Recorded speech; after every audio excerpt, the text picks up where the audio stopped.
Graça e paz, irmãos. É com grande alegria, né, que mais uma vez nos reunimos aqui para podermos estar trazendo uma palavra que eu creio que é de esperança, mesmo no meio de tantas situações adversas. E hoje, né, professor, nós vamos continuar falando sobre depressão. Né? Como realmente, através da presença de Deus, através de certos mecanismos, né, que Deus permite que tenhamos, nós podemos aprender a lidar, né, com a depressão. Né? E como foi falado, né, na semana passada, hoje nós temos como base o Salmo 42, né, professor? Isso. Quem não assistiu a apresentação de domingo passado, se puder assistir depois, é interessante, mas hoje nós vamos caminhar independentemente aqui. Né? Sim. Então, só relembrando, para nos localizarmos, na semana passada nós apresentamos uma forma de depressão que é chamada depressão primária. Sim. E o exemplo dessa depressão primária foi Elias, né? Quando ele vai para o deserto, né? E Deus faz lá um tratamento, né? Usando um anjo, depois o próprio Deus fala com ele na caverna. Então, a depressão primária seria aquela depressão, então, onde não há uma causa ambiental. Nós vimos semana passada que Elias deveria estar muito eufórico, porque ele tinha derrotado os profetas de Baal, um episódio que é escrito lá em 1 Reis, capítulo 18. Mas nós vemos no capítulo 19 que Elias entra numa depressão profunda. Então, aquele tipo de depressão nós exploramos bastante domingo passado, e hoje vamos falar de um outro tipo de depressão, que é chamada de secundária. Então, tem a primária e hoje a secundária. O que é a secundária? A secundária é quando você tem uma causa ambiental. O que é essa causa ambiental? Um luto, né? Veja, luto e depressão não são coisas distintas, mas eles podem correrem juntos. Né? Então, a depressão ela tem uma causa ambiental, mas, em geral, o indivíduo ele tem uma resposta àquela agressão ambiental exacerbada, acima do normal. Quer dizer, há um motivo de chorar, ele chora, mas ele chora demais, digamos assim. Sim. Há um luto, né, mas ele já está há 3, 4 anos de luto. Um luto duraria, aí, em média, 6 meses, um luto normal, digamos assim. Né? Então, mas a depressão ela tem alguns componentes. Ela é parecida com o luto, mas na depressão existe uma apatia, uma indiferença, uma indisposição. Né? E eu tenho que tomar um certo cuidado, porque existe aquela depressão chamada grave, né, que incapacita de imediato. Hoje nós vamos falar de uma depressão que já é um pouco mais suave, mas ela é suave quanto aos sintomas. Mas se ela ficar instalada há muito tempo, ela também trará ela pode se agravar. É como uma doença, né? Ela vai, se não for tratada, ela vai aumentar. Ela vai aumentar. Né? Então, o nosso texto hoje é Salmos 42, mas nós vamos sair um pouquinho da ordem, pastor, porque existe um spoiler. Spoiler é quando você conta o final da história. E o salmista, provavelmente, quando ele escreveu os Salmos 42, já tinha passado por toda a experiência. Então, eu vou deixar os 2 primeiros versículos para o final, para não dar para o nosso ouvinte aqui o spoiler. Né? Nós vamos começar, na verdade, os Salmos 42. Eu preferia começar até pelo 3º versículo desse salmo, né, que diz assim. O salmista diz assim, Salmos 40, capítulo 42, versículo 3, na primeira parte. As minhas lágrimas têm sido meu alimento de dia e de noite. Né? Ou seja, é uma marca da depressão aqui, é chorar. Sim, né? Um choro, né? Um choro constante. Né? É um choro constante. Aqui, pastor, eu acho que hoje é importante, a gente não abordou muito semana passada, porque tratava-se de um personagem que estava no deserto, tratamento do anjo de Deus. Mas esse tipo de depressão é mais comum no nosso meio, ela é mais frequente. Sim. E aqui já vem um apelido para esse tipo de pessoa, é o chorão. É o chorão. Eu vejo que um grande problema que nós temos na depressão é o preconceito em relação à pessoa que tem. Eu já vi pessoas que têm apelido de chorão, de tristonho, de tristeza. Sim, porque assim, a gente tem que entender que as pessoas elas expressam seus sentimentos diante das emoções, eles expressam os sentimentos de maneira diferente. Então nós temos que ter esse respeito. E principalmente, né, quando uma pessoa passa por uma situação de depressão, não é frescura, não é assim, pega a enxada, vai trabalhar, vai fazer isso, vai fazer aquilo. Não, nós temos que entender que é uma coisa grave, é uma situação de uma enfermidade, não é no corpo, né, não é o braço quebrado, como nós falamos da outra vez, né, mas é uma fratura na mente, e aonde leva mais tempo, né, porque tem algumas partes do corpo, né, professor, que quando a pessoa quebra, não tem como engessar. Então, ela tem que ter um repouso, ela tem que ter um tratamento, enfim, é uma coisa diferenciada. A depressão é assim. Nós temos que ajudar essas pessoas a enfrentar as suas situações, as suas dores, ajudá-las a lidar com isso, aprender a lidar, e com certeza elas caminharão com suas próprias pernas. Eu estava me lembrando aqui, pastor, certa vez eu fiz uma viagem, era um dia de sol, e eu tenho um Ray-Ban muito bom, sabe? Uhum. Só que eu não me apercebi e continuei com o Ray-Ban, escureceu. Aí, numa dada altura, eu falei, mas está tudo tão escuro, está tudo tão estranho, está tudo tão triste, né? Uhum. De repente, eu falei, pô, eu estou com o Ray-Ban ainda, né? Então, eu acho assim, a pessoa que tem depressão, talvez, seja como aquele indivíduo que está usando o Ray-Ban no escuro, digamos Isso. assim. Já está escuro, mas para ele está mal. Ou seja, a forma como ele vê o mundo é uma forma mais sombria, digamos assim. Então, o que nós precisamos, dentro da filosofia, se fala da cosmovisão, uma visão de mundo. Então, é preciso, muitas vezes, professor, como existem alguns, usando a metáfora aí, a ilustração do óculos, existem alguns óculos, que a gente coloca as lentes escuras e depois você tira aquelas lentes. Então, nós temos que saber que em alguns momentos, espera um pouco, será que eu não estou com a lente escura? Porque, de repente, o problema, a gente usa aquela expressão, fazer uma tempestade em copo d'água. Então, não é que não esteja doendo, não estamos dizendo que não existe problema e tal. Só que, muitas vezes, o problema da depressão, das dores, é eu amplificar essa situação. Isso, exatamente. Pastor, eu me lembro de um exemplo. Uma pessoa conhecida minha, um dado dia eu estava em casa, me tocou o telefone, me disseram, fulano tentou suicídio, e ele está hospitalizado. E eu fui lá no hospital, estava até na sala, ele estava passando por uma cirurgia, e eu sabia que assim havia uma dúvida se ele sairia vivo ou não. Sim. Aí eu sentei lá, Aí eu comecei a perceber que assim os médicos, os enfermeiros que saíam do centro cirúrgico, saíam assim com um ar assim, assustado, Eu falei, mas que estranho, esse pessoal deve ver várias cirurgias correndo simultaneamente. Eu falei, ele deve ver assim, situações de sangue, de cortes, assim, muito rotineiramente. Mas depois que eu tomei pé da situação, o que o rapaz fez? Ele pegou dessas facas de cozinha, essas facas dentadas, e começou a cortar o pulso. Aí eu pergunto, uma pessoa normal faz isso? Então eu fiquei pensando, que desespero o indivíduo deve ter para ele ter coragem. Então ele cortou um pulso, aí parou de sangrar, ele começou a cortar o outro pulso. Uhum. Aí depois ele tentou cortar o pescoço, ele desmaiou. Aí ele caiu do banheiro, aí o sangue começou a jorrar debaixo da porta. Aí alguém viu, arrebentaram a porta. Quer dizer, então, eu acho que esse é um exemplo assim, pesado, mas é para mostrar assim, que a depressão não é algo assim que você fala, hoje eu quero depressão, amanhã eu não quero ter. Quer dizer, é algo que toma conta, quer dizer, deve ser um sofrimento, porque pensa você, eu te entrego uma faca, você fala, pastor, corta o pulso aí para ver como é que fica. O senhor não vai ter coragem de fazer isso, nem eu vou ter. Então, eu entendo que a pessoa, para fazer isso, ela está tomada de um desespero, de uma situação de sofrimento, que não é dela, na verdade, E aí você vai contar, fala, ele tentou o suicídio, vai para o inferno, quem se suicida vai para o inferno. Tem que ter um entendimento que é uma doença, e que é uma situação onde há um sofrimento muito grande em muitas situações. Sim, então por isso, quando há uma situação assim, professor, a pessoa precisa entrar com um medicamento, Isso. Mas, paralelo a isso, também a terapia. Isso. Aí, numa análise, numa conversa, enfim, a pessoa vai aprendendo a lidar também com aquela situação, porque o medicamento ele tem um efeito, vamos dizer assim, por pouco tempo, a não ser que a pessoa fique viciada naquele, mas ela não vai ter uma vida plena, uma vida com satisfação, se ela continuar sempre naqueles medicamentos. Esse quadro depressivo, pastor, ele a gente compara com Elias. Elias simplesmente ele foi para o deserto e foi para morrer lá, porque ele fica distante de todo mundo, não tem água, não tem comida, e se o anjo não interfere, ele não ia sair mesmo. Uhum. Agora, aqui já é uma depressão mais leve, no sentido que a pessoa ainda tem uma capacidade por si só. Eu vejo a diferença entre Elias e o salmista, é que lá não havia como sair sozinho. A graça preveniente de Deus tem que atuar. Aqui não, porque aqui ele ainda tem a capacidade de se questionar. Ele diz assim, Salmos 42, versículo 5, por que está abatido a minha alma?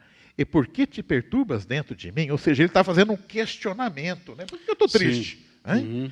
E é interessante que ele faz uma pergunta no versículo 5, Mas logo em seguida, no 6, ele vai repetir a frase, só que ela se torna afirmativa. Ele vai da pergunta, ele repete assim, no 42:6. Ó meu Deus, dentro de mim a minha alma está abatida. Agora aqui esse ó meu Deus, dentro de mim a minha alma está abatida é uma frase afirmativa, ou seja, ele vai dar do questionamento Sim. para a certeza. Né? E ele agora está certo de que há nele uma tristeza muito grande. A marca da depressão é um sentimento de tristeza, de abatimento, de desânimo. Né? E é isso que ele está expressando aqui. E é interessante, né, professor, voltando, porque a gente trabalha muito, né, com as ideias também do Augusto Cury, né, como ele é psiquiatra e nessa área da mente, né, ele tem até a tese dele, que é a inteligência multifocal. Então, o Augusto Cury, ele tem um método que ele chama DCD. Né? DCD. DCD, D-C-I-D, né? Que é uma sigla. Primeira coisa, assim, então, é isso que o salmista faz aqui. Porque o primeiro D aqui, do DCD, é duvide de tudo que você crê que esteja perturbando você. Então, o salmista fala assim, pera um pouco, né? Por que estás abatida a minha alma?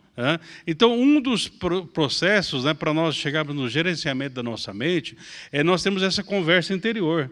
É lógico que aqui nós vamos fazer, dentro de um contexto cristão, da oração, numa conversa com Deus, mas também uma conversa com a gente mesmo. No sentido assim, espera um pouco, por que eu estou tendo esse sentimento agora? É isso que o salmista levanta aqui. Isso, exatamente. Por que você, qual que é o motivo? O que desencadeou isso? Né, tal, enfim. Né? Então, questionamentos. Então, o Augusto Cury fala, duvide disso, desses sentimentos negativos que estão tentando te perturbar. Enquanto ele está se questionando, pastor, a situação piora, porque no versículo 7 ele vai dizer algo aqui que marca aqui uma situação realmente assustadora. Ele diz assim, no versículo 7 do Salmos 42, um abismo chama outro abismo, ao ruído das tuas cachoeiras. Todas as tuas ondas e as tuas vagas têm passado sobre mim. Eu entendo assim o que está escrito aqui. É como aquele indivíduo assim que ele está assim no rio e o rio vai ficando cada vez mais caudaloso. E ele está ouvindo um ruído, e o ruído é a cachoeira. Quer dizer, ele sabe que aquela situação de opressão que ele já está vendo vai acabar numa cachoeira. Só que na depressão nunca chega lá na cachoeira. Né? Quem passa por um aperto desse, vai chegar um momento que chega na cachoeira, acaba, digamos assim. Então, quer dizer, é aquela ideia, às vezes, que fala, aquilo continua, entra dia, sai dia, entra dia, sai dia. Então, quer dizer, o cara fica arrebentado. Porque é um sentimento, né? E aí tem falado, né, das metáforas, aquela ideia, muitas vezes também, né, para você que está nos assistindo entender, a pessoa usa assim, o professor, parece que eu estou carregando o mundo nas costas. Isso, exatamente mas, quer dizer, isso vai afetando fisicamente, psicologicamente a vida da pessoa e, infelizmente, chega até a afetar a parte da espiritualidade, né? Que, na verdade, nós somos um todo, né? Mas as partes vão sendo atingidas, né? Isso. Aí, no versículo 9, ele vai dizer assim, porque ando lamentando por causa da opressão do inimigo. Ele faz a pergunta, porque ando lamentando por causa da opressão do inimigo. Aqui, pastor, veja bem, opressão do inimigo, quer dizer, há problemas. Sim. Mas aqui ele usa a palavra lamentando. Então eu vejo assim, se você pensar em Davi, se ele escreveu esse salmo, né? Quando você está enfrentando o inimigo, quais os caminhos que você tem? Você pode lutar contra o inimigo, você pode fugir do inimigo, pode fazer um acordo com ele ou suportar a opressão. Mas aqui o que? Lamento. Então, eu vejo assim, no indivíduo em depressão, aquela situação que deveria ser uma luta ou fuga, né, ou um acordo, digamos assim, uma forma ativa de enfrentar o problema, se torna em choro, em lamento e tristeza. Né? Ou seja, o indivíduo ele fica incapacitado de enfrentar a demanda. Né? E a gente já sabe aqui, isso é muito importante, os problemas não vão desaparecer. A gente viu com Elias semana passada e aqui também. Né? Quer dizer, em relação ao inimigo, ou você vai fazer as pazes com ele, vai pedir para Deus se livrá-lo, mas ficar lamentando não vai resolver. Então, eu acho que essa é a questão que muitas vezes limita quem está em depressão. É o lamento no lugar da luta, fuga, ou outra alternativa. Porque a pessoa pode ficar num círculo vicioso, né? Até tem um autor que ele usa em relação à preocupação, né? Mas ele usa essa ideia, né, de que a preocupação seria assim como uma pessoa numa cadeira de balanço. Vai e vem, né, a cadeira de balanço, mas não sai do lugar. E muitas vezes esses tipos de lamentos, esses tipos de autocomiseração, esse tipo vai afetar a psique da pessoa, a autoestima da pessoa, como nós falamos no estudo passado sobre Elias, né? Então, esses tipos de lamentos, quer dizer, é como se a pessoa estivesse, né, voltando para a caverna, ao invés de sair da caverna. Mas ele achou culpado, pastor. No versículo 9, ele acha que achou culpado, mas não achou. Mas ele vai dizer assim no versículo 9, na primeira parte: direi a Deus, minha rocha, por que te esqueceste de mim? Parece que aqui ele está, né, quer dizer, fica para mim aqui, pastor, nessa pergunta dele, um certo toquezinho. Parece é como se ele estivesse tentando achar um culpado. Peraí, eu acho que eu já sei qual é o problema. Deus se esqueceu de mim. Isso que é o grande problema, né? Até Lloyd Jones, né, ele usa essa expressão, né, que muitas vezes, né, no texto, aquele livro da depressão espiritual do Lloyd Jones, que é isso que muitas vezes leva o mundo a não abraçar o cristianismo, porque nós cristãos parece que vivemos 24 horas depressivos, né, achando que Deus está contra nós, achando que as coisas não são bem assim, enfim, né? E uma das coisas que ele falou, né, num dos seus textos, que o Lloyd Jones ele diz assim que o nosso temperamento, professor, tem aqueles temperamentos, né, os 4 tipos de temperamentos, enfim, eles não influenciam na questão da salvação, porque nós somos salvos pela graça. Só que ele diz assim, o temperamento faz uma enorme diferença na experiência concreta da nossa vida cristã. E quando estamos tratando de um problema como o da depressão. Então, porque assim, tem pessoas que ele já têm lá, né, ele é fleumático, né, é um dos temperamentos, ou ele é melancólico. Isso aí já é mais propenso, né? Uma pessoa é mais propensa à depressão do que a outra, enfim. Né? Então, nós precisamos ter os nossos temperamentos transformados pelo Espírito Santo, controlados pelo Espírito Santo, pela graça de Deus, né? Porque senão nós entraremos nesse ciclo vicioso. Aí Deus é culpado, o culpado é o patrão, o culpado é o governo. Quer dizer, nós vamos enumerar os culpados, sendo que no Salmo 19, Davi fala, né? Quem pode admitir os próprios erros? De repente, nós entramos no barco furado. Então, por quê? Porque eu não tive aquela percepção de que o barco estava furado.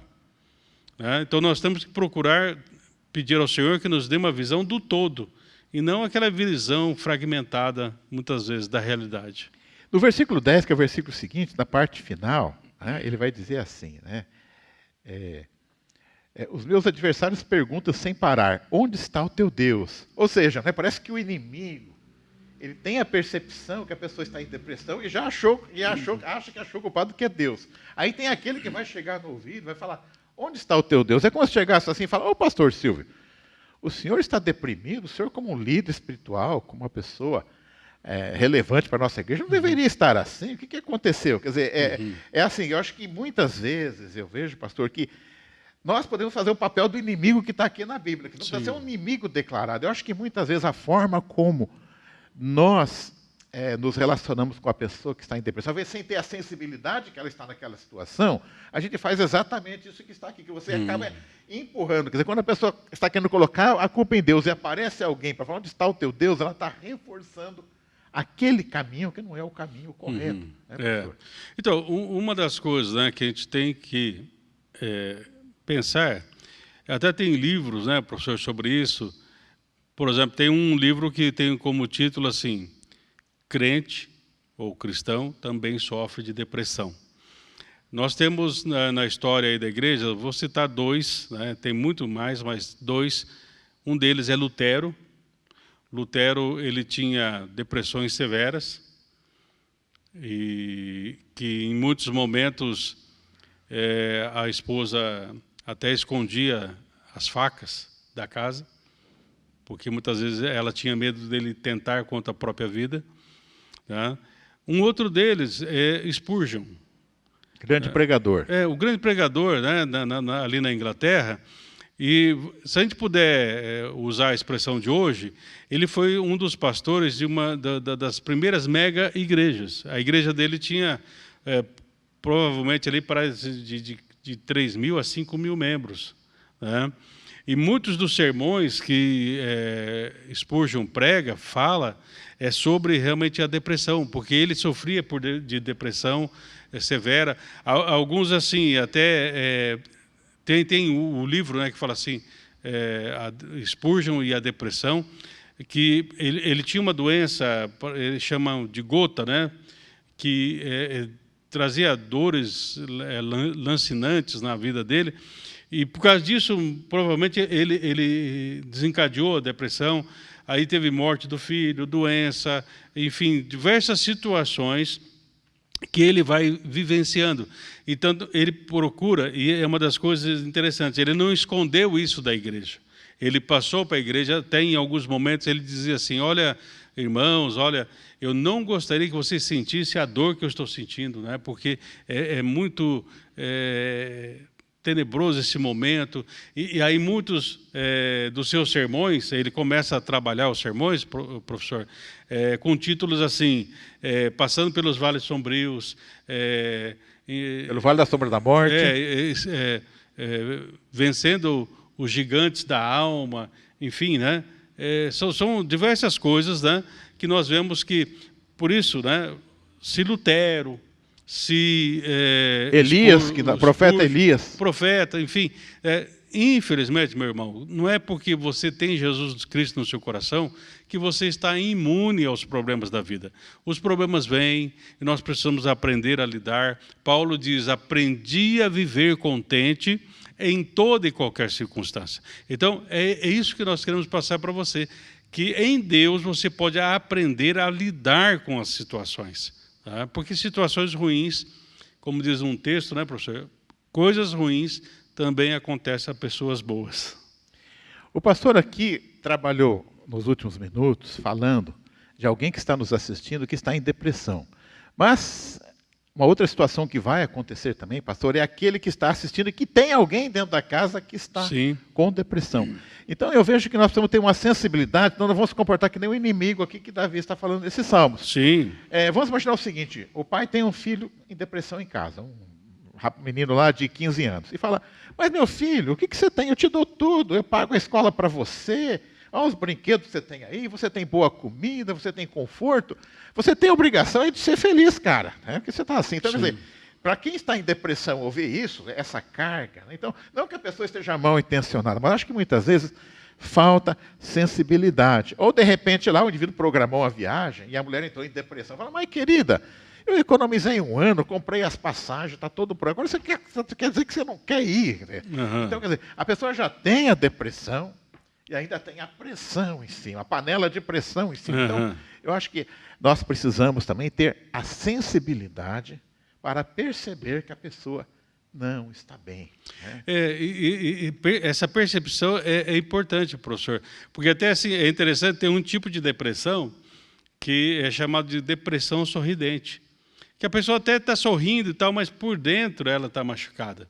Né? E muitas vezes, nós como igreja temos que ter a sensibilidade para lidar com essas pessoas, nos colocamos, né, à disposição para ajudá-las, mas como falamos da vez passada, né, tome uma decisão. Se você está passando por um momento difícil, você não está sozinho, mas dê um passo, nos procure, podemos ajudá-lo, encaminhar, né, porque muitas vezes também a gente não dá conta da situação, né, professor? A gente tem que reconhecer isso, né?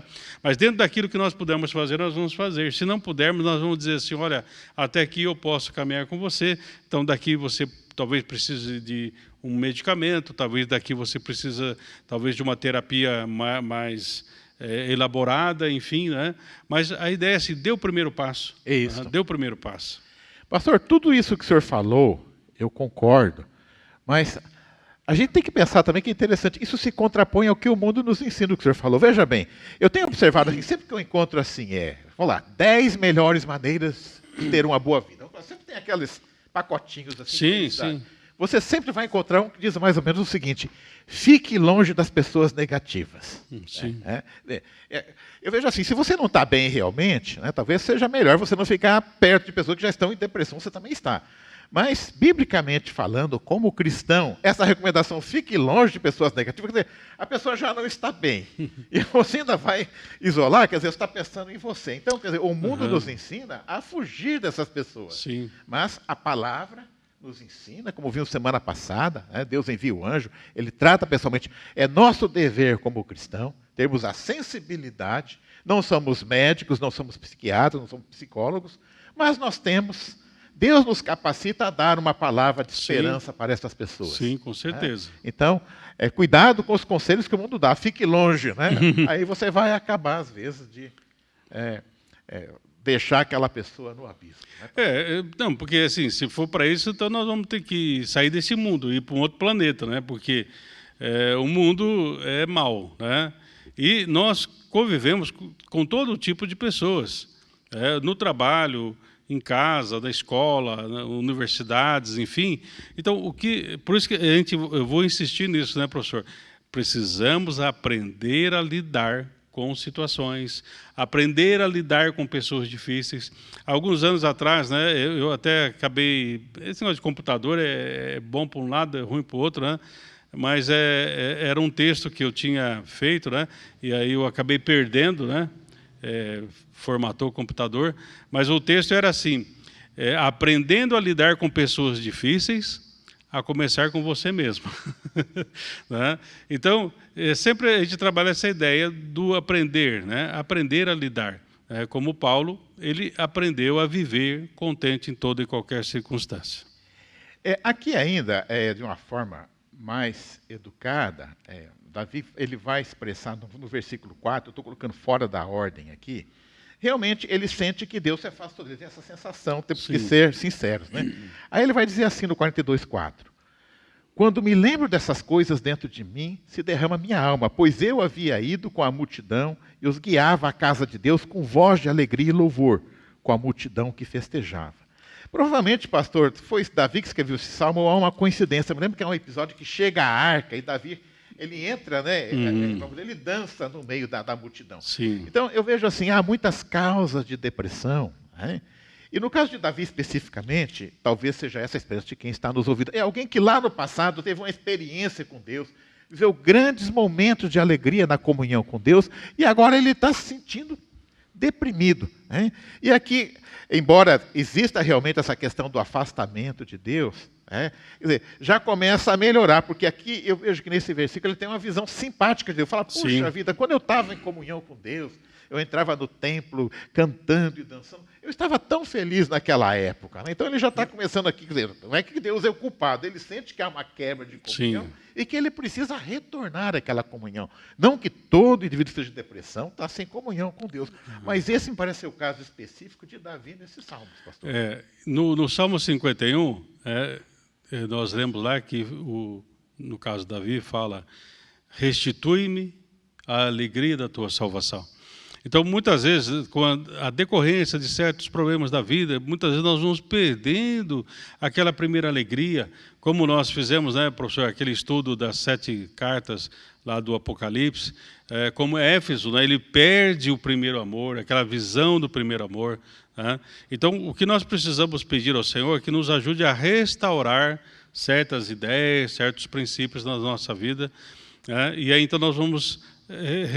o Senhor vai restituir aquela alegria inicial nas nossas vidas. Né? Eu me lembrei agora, pastor, no livro de Lamentações, de Jeremias, capítulo 3, versículo 1, diz assim: quero trazer à memória aquilo que pode me dar esperança.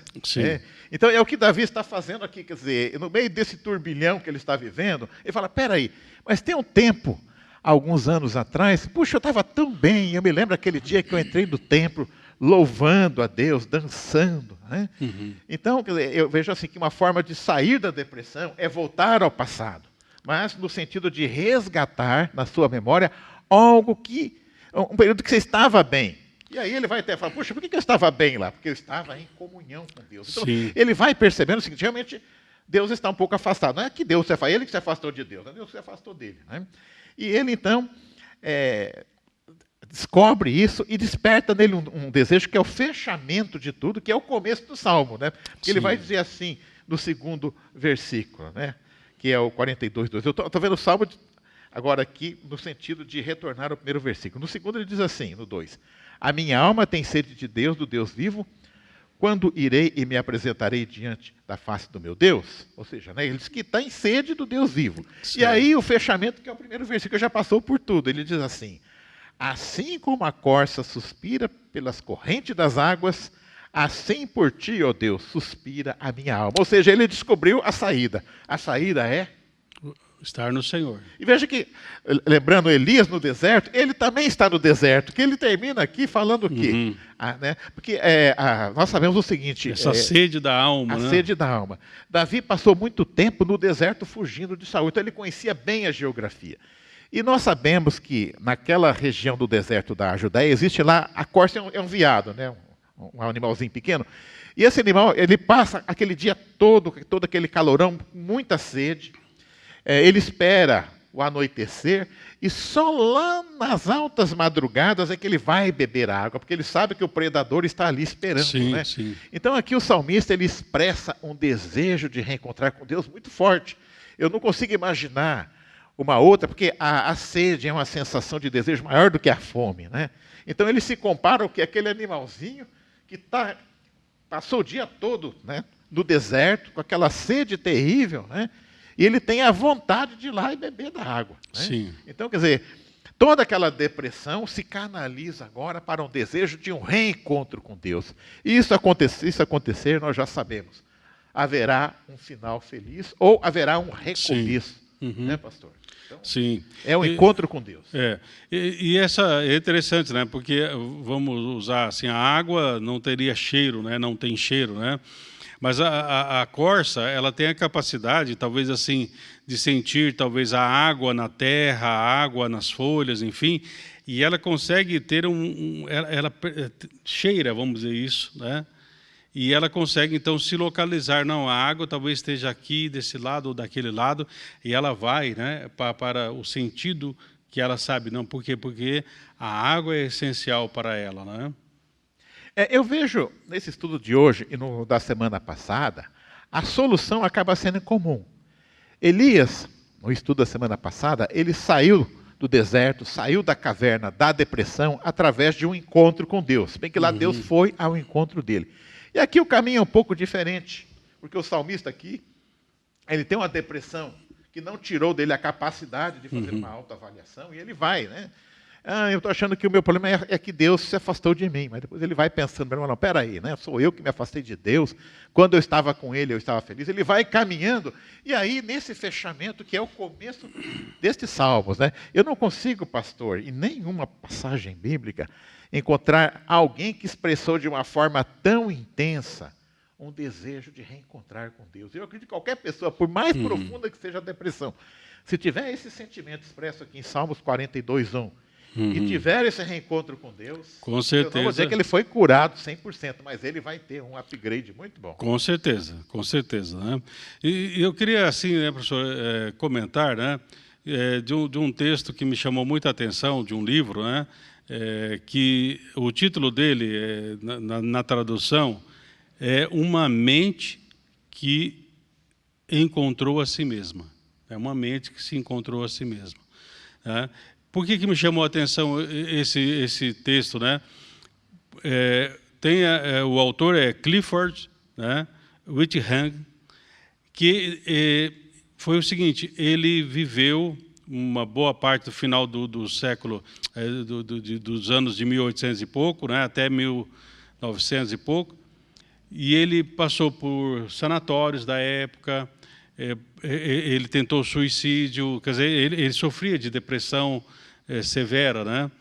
E é interessante que aí então ele passou por vários lugares e ele até nesse texto é a biografia dele, e ele conta que quando ele começa, como o salmista, né, conversar consigo mesmo, por que eu estou assim, por que eu estou passando por essa situação, ele começa a questionar essa situação, então ele fala assim, onde a mente dele se encontra a própria mente, e aí então ele consegue sair daquela situação, né? E ele foi, a partir da vida dele, que se constrói aquela ideia do que se falado hoje, fazer uma higiene mental, né? Então, o que nós precisamos, né, nesses dias, muitas vezes a pessoa está preocupada, né, professor? Sim, tem que estar preocupado. Vamos pôr a máscara para proteção, vamos passar o álcool gel, né, para proteção, mas também nós precisamos tratar da nossa mente. E isso é possível, né? Por isso a Bíblia diz, transformai-vos pela renovação da vossa mente. Esse é um trabalho, é um processo, e mais uma vez, né, nós nos colocamos à disposição dos irmãos e irmãs para poder ajudá-lo a enfrentar esse deserto, não é, professor? Eu vejo, pastor, que já que estamos falando aqui em reencontro com Deus, existe aqui então alguns tratamentos, fala-se aí dos medicamentos. Eu vejo assim, nós temos alguns medicamentos que podem ajudar aqui na nossa caminhada de fé. Um desses medicamentos é a Bíblia, a leitura da Bíblia. E a Bíblia tem muitas passagens. Olha, pastor, olha que interessante essa passagem que eu vou ler aqui. Porque eis que eu crio novos céus e nova terra, e não haverá mais lembranças das coisas passadas, nem mais se recordarão. Sim. Dá a impressão que essa passagem está em Apocalipse, mas não está. Está lá em Isaías, capítulo 65, versículo 17. Eu, quando vem falar isso, deve estar em Apocalipse. Então, a Bíblia está no Antigo Testamento até o Apocalipse, né, desde Gênesis a Apocalipse, nós vamos encontrar preciosas promessas de que há esperança. Né? Então, Sim. A leitura da Bíblia, a meditação na palavra de Deus, a oração, são, então, medicamentos que nós podemos fazer de uso que está à nossa disposição. Com certeza, né, professor? E é assim, né, o senhor falou muito bem. Então, nós temos que ler a Bíblia, nós temos que meditar na Bíblia, medita na lei do Senhor dia e noite. Até no estudo passado sobre as cartas, né, que nós estávamos fazendo do Apocalipse, o senhor usou uma expressão, né, examinar. Isso, examinar. Nós temos que examinar a palavra. Jesus nunca falou leia, ele falou examine. Examine as Escrituras. Examine as Quer Escrituras. dizer, vamos prestar atenção, porque muitas vezes eu também posso ler e não parar, né? Então, por exemplo, o salmista não, Jeremias, né, quando foi citado aí, quero trazer a memória. Quer dizer, ele falou assim, eu não vou procurar o livro tal, onde que está escrito, né? Ele falou, não, ele tinha subsídios interiores, o homem bom do bom tesouro do seu coração, ele tem recursos interiores para poder lidar com as situações. Porque chega um momento que você não vai ter a Bíblia para ler, talvez acabou a bateria do celular, enfim, né? Mas esta palavra tem que estar dentro do nosso coração. Escondi a tua palavra dentro do meu coração, para não pecar contra o Senhor. Salmo 119, versículo 11. Tenha lá, que foi citado também da vez passada, lâmpada para os meus pés. Salmo 105, Salmo 119, versículo 105. É a tua palavra que vai nos ajudar, né? E é interessante, até foi comentado, né, professor? O senhor comentou aquela ideia, né? Um passo de cada vez, né? Um passo de cada vez. E é o que Jesus disse. Nós precisamos realmente viver um dia de cada vez, como Jesus disse. Amém. E como nós precisamos, então, fechar a porta do passado, aquela porta do futuro que muitas vezes causa ansiedade, e nós vivemos o dia de hoje na graça de Deus. Eu vou encerrar, pastor, a minha participação lendo o versículo. Apocalipse, capítulo 21, versículo 4, diz assim, e Deus limpará de seus olhos toda lágrima, e não haverá mais morte, nem pranto, nem clamor, nem dor, porque já as primeiras coisas são passadas. Amém. Que você possa realmente vencer a depressão, aprender a lidar com ela através da esperança que há em Jesus. Amém. Deus abençoe.